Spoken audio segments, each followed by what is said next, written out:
I'm Bobby Lloyd. Basically, I travel all the way across the country from Boston to Los Angeles, California on a dedicated route. Currently running with my husband, Richard Coffey, and we run about 6,000 miles a week. Hi, I'm Kiera.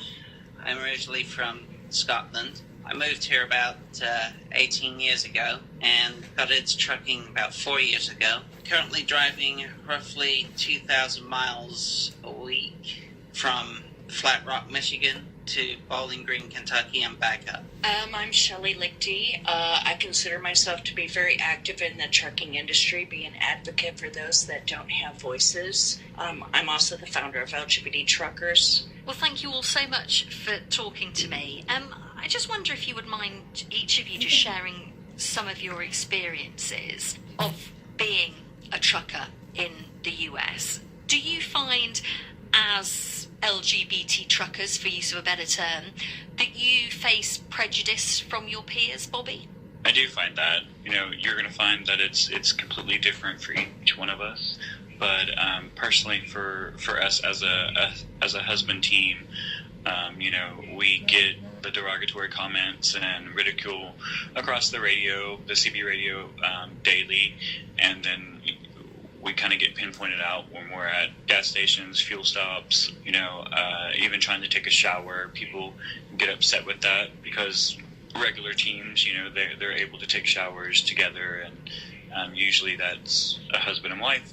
But, when they see two husbands, it sometimes is a problem or people has issues with it. But we avoid confrontation and just keep going and keep moving. So, because it's really hard to find us, running that many miles a week.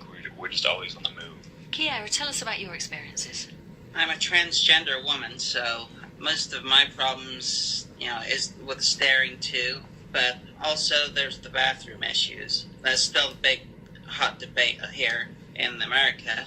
Once in Texas, I had a woman come out the stalls and start cussing me out and yelling at me, telling me I should be using the men's room. And, in a room full of women, she was the only one that was vocal, and they all kind of looked at her funny. But what does that do to you when you're standing there as a woman in a woman's bathroom being told to leave? It kind of destroys your self-esteem, and it takes a while to build it back up. We have our own body issues as it is that we're fighting. It's kind of our own mental battle. And, when someone goes off on us like that, it's like just, it can tear a person down completely. Do you think it's worse in the trucking industry than other fields of work? Probably not so, because we're moving all the time. So, we use restrooms at rest areas, truck stops, shippers. It just seems to be where we're spending long periods of time. What about you, Shelley? Tell us about the things you've endured. Well, I am the veteran driver of the group. I've been legally driving for right around 25 years, and I've seen a lot and have endured a lot, both as a woman trucker and as a lesbian driver. Fortunately for me, times have changed in that regards, but, it used to be extremely dangerous, both as a lady driver and a lesbian. I've been physically and sexually assaulted at or around my truck, dismissed by companies, shippers and receivers for discriminatory actions or words. Truck stops used to tell me that as a lady driver sitting at the driver counter, my kind was not welcome.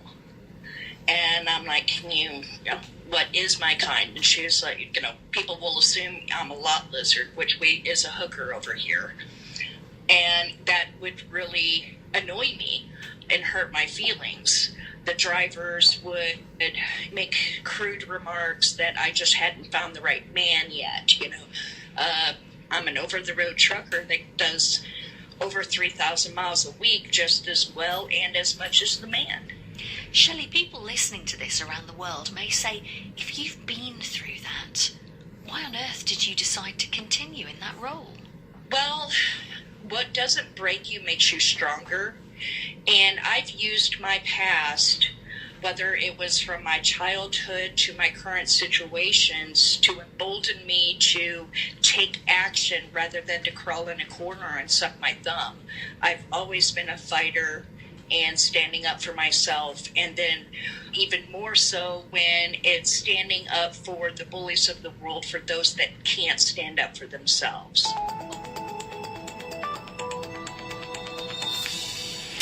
Now, those regular listeners to OS will know that for the duration of the Football World Cup, Ben James is in Russia. He's in Moscow.